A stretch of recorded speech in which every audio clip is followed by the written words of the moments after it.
Bine v-am găsit, dragii mei din Zodia Capricorn, oriunde v-ați afla.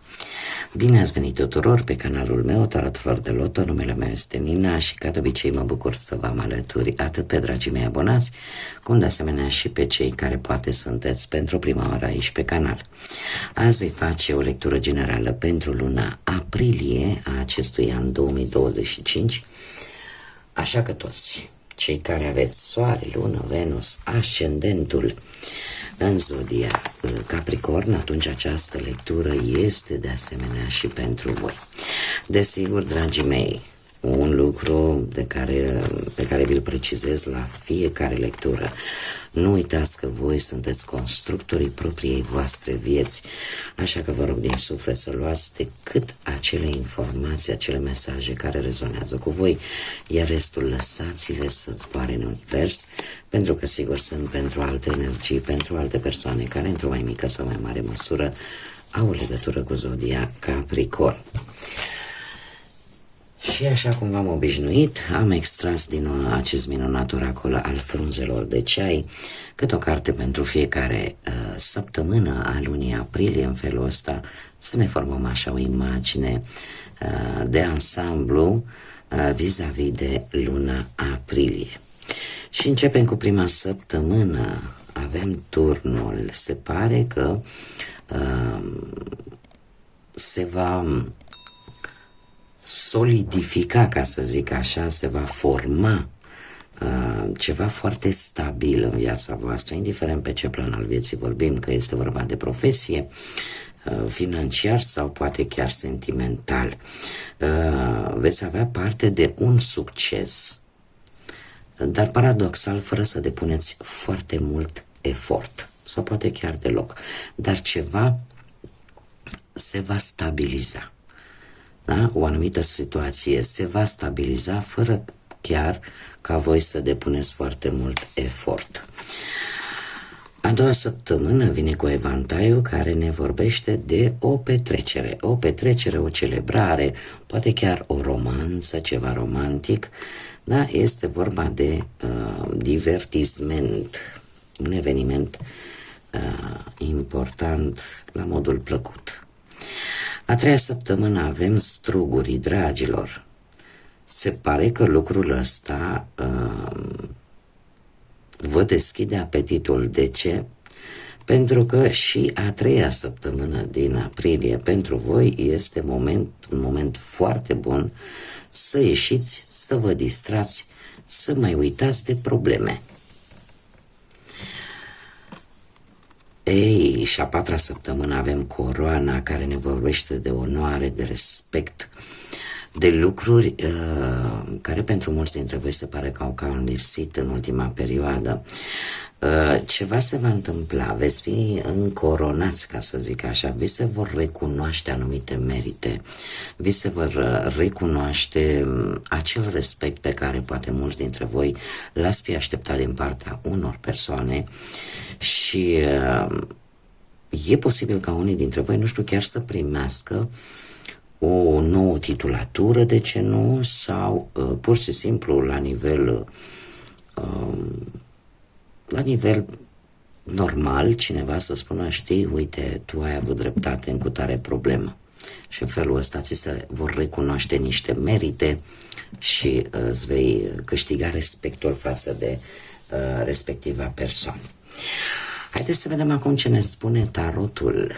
Cu ce vine tarotul pentru dragii mei din Capricorn în luna aprilie, pe plan profesional, pe plan financiar și, desigur, pe plan sentimental.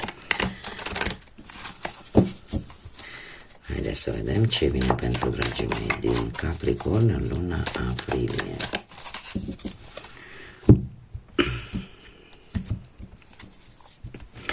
Trebuie să vă spun că în luna aprilie avem niște evenimente astrologice destul de frumoase, aș zice, un pic mai pozitive față de ce am avut parte până acum.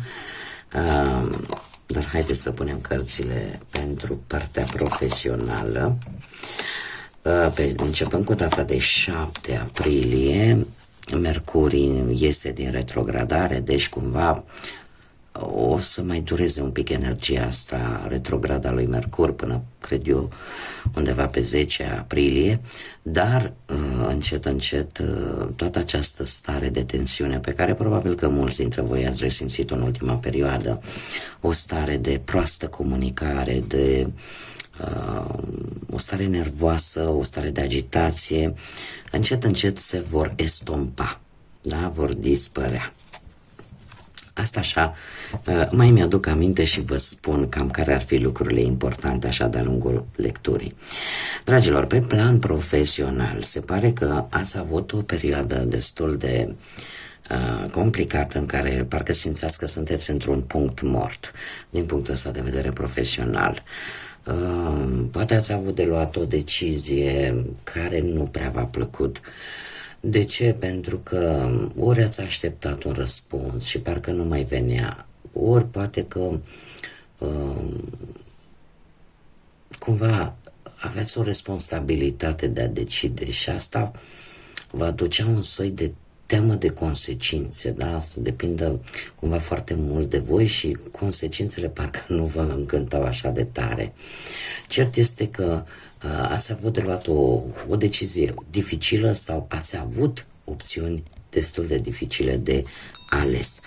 Se pare că în prezent, foarte brusc, totuși ați reușit să luați această decizie și pentru unii dintre voi v-ați dat seama de fapt că ați descoperit poate anumite abilități la voi care să vă ajute în cariera voastră profesională. Unii dintre voi posibil chiar să fi început ceva nou profesional, poate vreun curs, poate un nou studiu, da?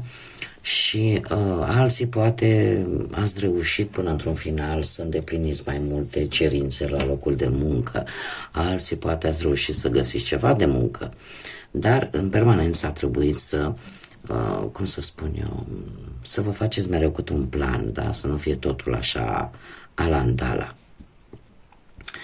Luna lui aprilie, dragii mei, luna lui aprilie vine cu lucruri interesante, aș spune, cu un plan foarte bun de acțiune pe care voi o să vi-l faceți. Sunteți deschiși să ieșiți din zona voastră de confort și să faceți lucruri noi. Aveți în plan niște proiecte, niște acțiuni pe termen lung și lucrul ăsta nu are decât să vă ajute pe voi. De ce? Pentru că voi ca și zodie sunteți, în general, aveți o energie destul de stabilă, sunteți destul de isteți, foarte prevăzători și, în general, sunteți foarte dedicați. Atunci când vă faceți un plan, nu ieșiți din el, nu contează că durează până nu-l duceți la bun sfârșit.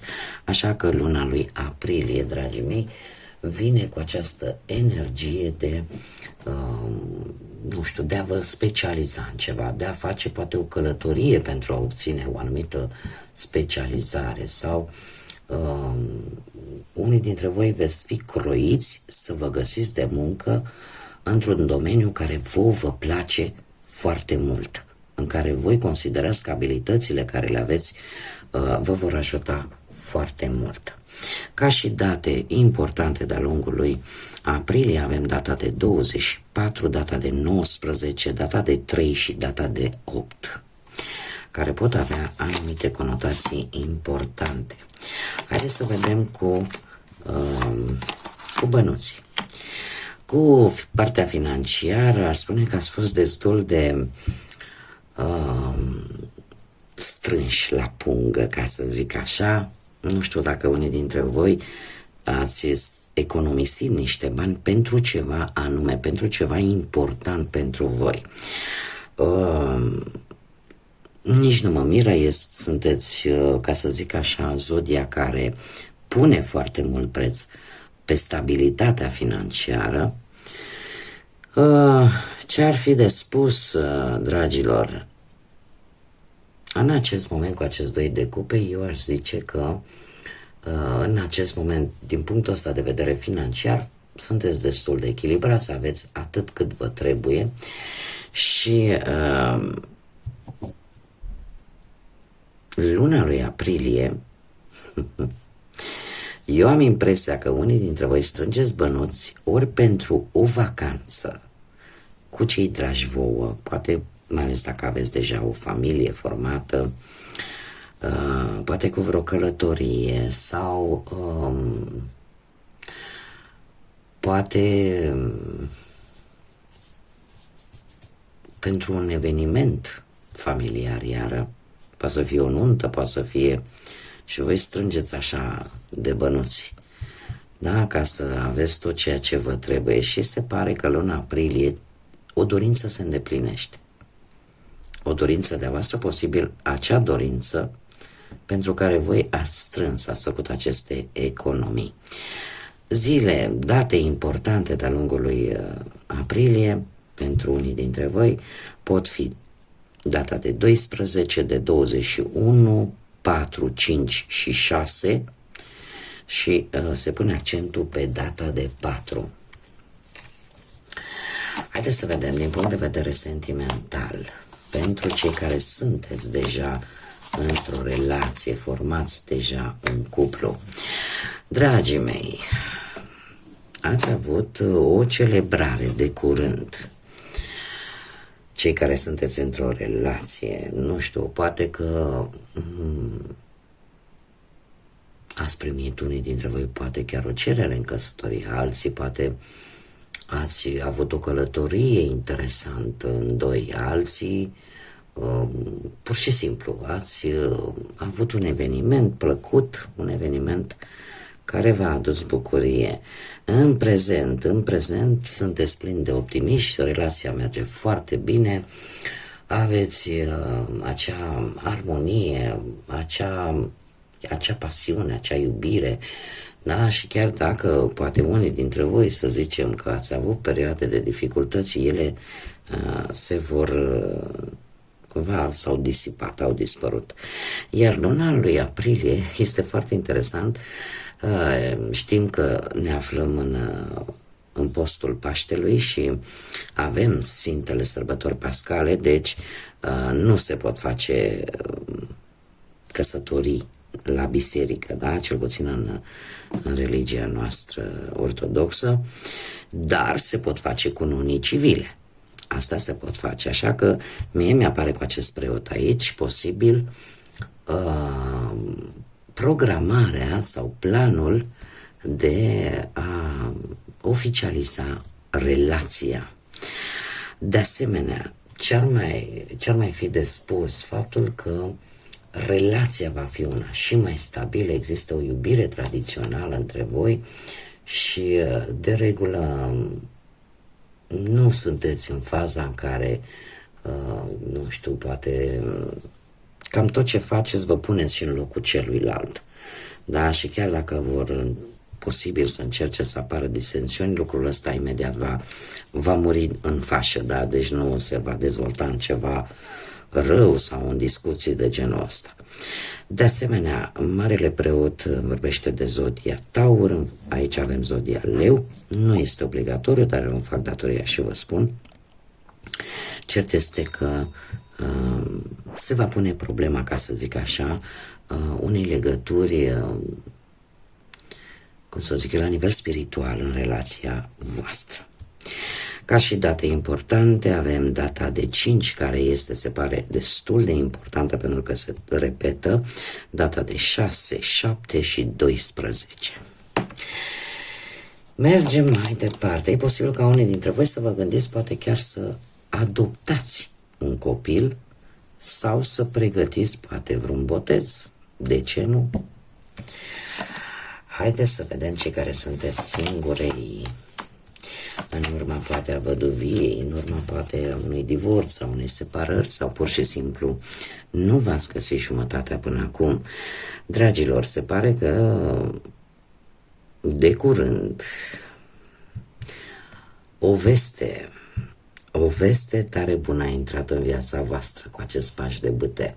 Ori e vorba de cineva destul de tânăr, mai tânăr decât voi, cu ceva anișori, care e o persoană destul de aventuroasă, destul de energică și care cumva te-a atras nu neapărat fizicul respectivei persoane, că te-a atras felul poate în care vorbește, felul în care se comportă, da?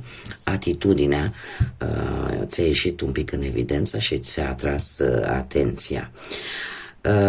Trebuie să vă spun că în prezent există un interes material. Acum nu știu dacă e din partea voastră sau din partea persoanei în cauză, dar aici cineva are o situație materială destul de bună, care poate proveni în mare parte, poate, din familie, dar nu e obligatoriu. Cert este că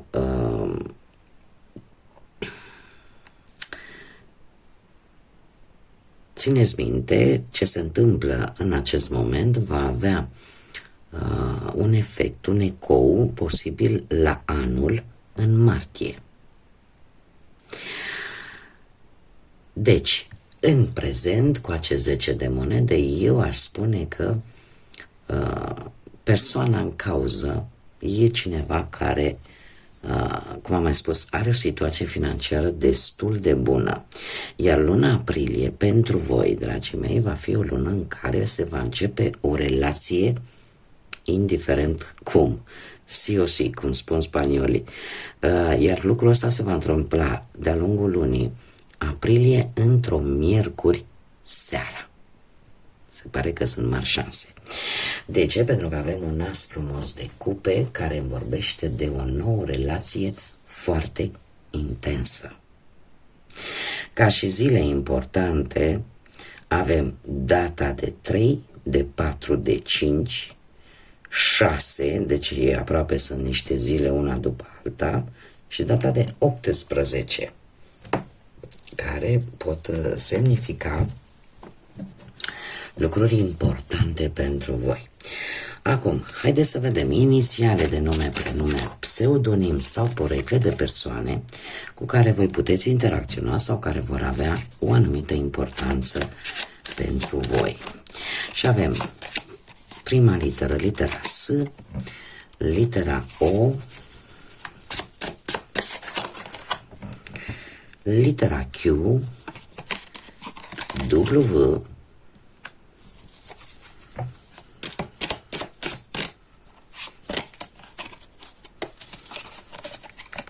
interesant că mi-a ieșit numai litere destul de... litera K de la kilogram, litera V, cel puțin pentru noi românii, Q, W, K la kilogram, e mai complicat cu aceste litere, dar nu e imposibil, poate să fie Cathy, William, nu? Quintus, de ce nu? Bun, și avem litera F și litera M. Ca și zodii, în afară de cele pe care tocmai vi le-am enunțat, avem zodii de foc, la fel ca și... De fapt, nu la fel ca și voi, că voi sunteți zodie de pământ, dar avem zodii de foc. Leu, berbec, săgetător. Zodii de aer. Și aici nu este M, este tot W. Deci am zis zodii de foc, zodii de aer, Gemeni, Balanță, Vărsător și de asemenea zodii de apă. Aș spune zodiile de aer un pic mai puțin, dar zodiile de apă sunt cele destul de predominante. Rac, Pești sau Scorpion. Bun, dragii mei, haideți să vedem ce ne spun zarurile astrologice. Ce mesaj au pentru voi, dragilor, din Capricorn pentru luna aprilie? Și avem casa a 8-a, zodia Săgetător. Știți că tocmai ce am zis, zodii de foc. Așa că tind să cred că este vorba chiar, într-adevăr, este vorba de niște zodii de foc. Și îl avem pe Uranus, dragii mei, pe Uranus. Uranus care ne vorbește de de anumite eliberări de care voi vreți să scăpați. Anumite lucruri de care vreți să scăpați. Dar haideți să luăm conceputul. Casa a 8-a este o casă foarte intensă, ne vorbește foarte mult de relații sau de relația în mod special cu cineva important. Ne poate vorbi de nașterea unui copil, ne poate vorbi de transformările prin care poți trece, transformări importante, de anumite schimbări bruște care pot veni în viața voastră, cum de asemenea ne vorbește tare mult de karmă, de destinul vostru, de acele părți pe care nu le puteți controla 100%. De asemenea, ne poate vorbi de bunuri, de obicei, de bani, de ceva care este la comun cu alte persoane. Da? Faptul că avem pe Uranus, de asemenea, asta îmi spune că sunt anumite, probabil, persoane cu care voi împărțiți ceva în comun să vă cam deranjeze în această perioadă și posibil să aibă legătură cu zodia Săgetător sau nu. Cert este că veți lăsa impresia că totul este bine, chiar dacă nu va fi așa, și eu aș spune că aveți această energie de a nu mai respecta anumite lucruri, anumite reguli care vi se impun, a deveni un pic rebeli, și asta aș zice că este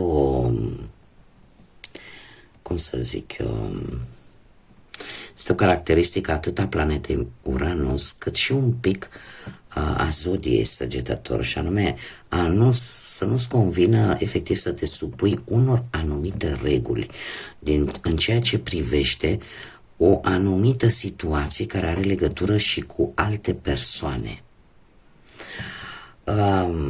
E posibil unii dintre voi să fiți hotărâți să plecați, să lăsați pe cei dragi în urmă pentru a obține ceva ceea ce pe voi vă interesează.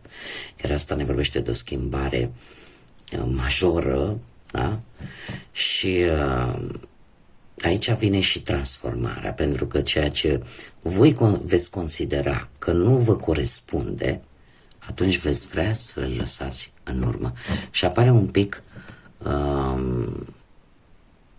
sentimentul ăsta de aventură, de a încerca altceva. Da? Nu prea o să fiți voi, este foarte rar acest lucru la unii dintre voi. De ce? Pentru că voi de obicei, vă place stabilitatea. Și energia asta a planetei Uranus împreună cu Săgetător ne vorbește de aventură, ne vorbește de lucruri noi și aș zice, de faptul că mare grijă să nu deveniți un pic impulsiv. Da? Să fiți voi un pic impulsiv și parcă să nu prea mai vreți așa să ascultați pe toată lumea. Bun, haideți să vedem ce mesaj are Universul pentru voi, dragii mei din Capricorn. Un mesaj, te rog, pentru dragii mei din Capricorn, pentru luna pentru luna aprilie. Ia să vedem ce avem aici. Dragii mei, pentru voi ne spune așa: noi întotdeauna îți vorbim și îți trimitem mesaje. Da, este un răspuns din partea Universului, a divinității. Atunci când tu simți că ești singur într-o anumită situație, vrem să știi că de fapt nu ești singur niciodată. Noi îți vom reaminti să te oprești, să te uiți în jurul tău și să crezi în ceva mai mult, pentru că noi îți vom susține spatele. Ce mesaj frumos! Deci, dragilor, se pare că mulți dintre voi ați cerut divinității Universului, cui vreți voi, în funcție de ce credință aveți fiecare. Ați cerut ceva anume. Și se pare că mesajele au fost trimise. Ce înseamnă mesaje trimise? O să se întrebe mulți. Păi nu știu, poate că unii dintre voi ați început să vedeți dubluri de numere. Că este, nu știu, te uiți la ceas de mai multe ori și vezi 12, 12, 16, 16, 20, 20, 22, 22. Ele sunt de fapt mesaje spirituale. Dacă vi s-a întâmplat acest lucru, puteți intra pe Google și să scrieți care este simbolismul sau care este partea spirituală a dacă vedeți aceste ore în mod frecvent sau, nu știu, poate vi s-a întâmplat involuntar să vă sară în ochi anumite cifre aleatoriu, da? Poate erați în trafic, poate erați pe stradă, da? Mesajele astea pot veni într-o multitudine de forme. Cum de asemenea sunt visele, iară, care și ele au o conotație, nu? Pe care trebuie să o descifrăm. Poate ați avut anumite vise care v-au trezit interesul și v-ați trezit voi un pic așa mai tulburați. Încercați să vi le reamintiți, să le puneți pe foaie de hârtie și să le găsiți răspunsul, pentru că la ce tehnologie avem acum, sunt sigură că vi se vor descifra acele vise. Dar ce este cel mai important? Că de fapt niciodată nu suntem singuri și atâta timp cât credem în ceea ce ne dorim, sigur lucrul respectiv va deveni realitate. Important este să gândim pozitiv și să ne dorim lucruri pozitive. Bun, dragii mei, cam atât am avut de spus pentru voi, pentru această lună aprilie. Mai avem de asemenea și un alt eveniment important de care eu mi-aș dori să țineți cont, pentru că e păcat să-l pierdem. Avem o lună plină importantă pe 13 aprilie. Profitați de ea, aprindeți-vă o lumânare și doriți-vă ceva care este realizabil. Luna aceasta, prima lună plină din aprilie, se mai numește și luna oului și care este prima lună plină care precede sărbătorile sfinte de Paști, da? Sfintele sărbători pascale, așa că este o lună care, precum un ou care îi trebuie un timp de gestație, așa vor fi și dorințele voastre. E adevărat, ele vor trebui să gesteze un pic până când să ajungă în faza de a fi îndeplinite. Este o lună care cere foarte multă, în primul rând, răbdare, credință și încredere. Așa că, dragilor, cum am mai spus, asta este mica mea lectură generală pentru voi, pentru luna aprilie. Eu vă mulțumesc pentru atenție și până data viitoare, când ne vom reîntâlni la o nouă lectură, vă doresc ca Sfintele Sărbători Pascale să vă aducă lumină, multă liniște în suflete, în gânduri, să vă aducă pace, să vă aducă răbdare, să vă aducă tot ceea ce vă trebuie, să vă recăpătați speranța și liniștea. Așa că până la următoarea lectură eu vă doresc tot binele din lume și, desigur, să fiți iubiți, dragilor.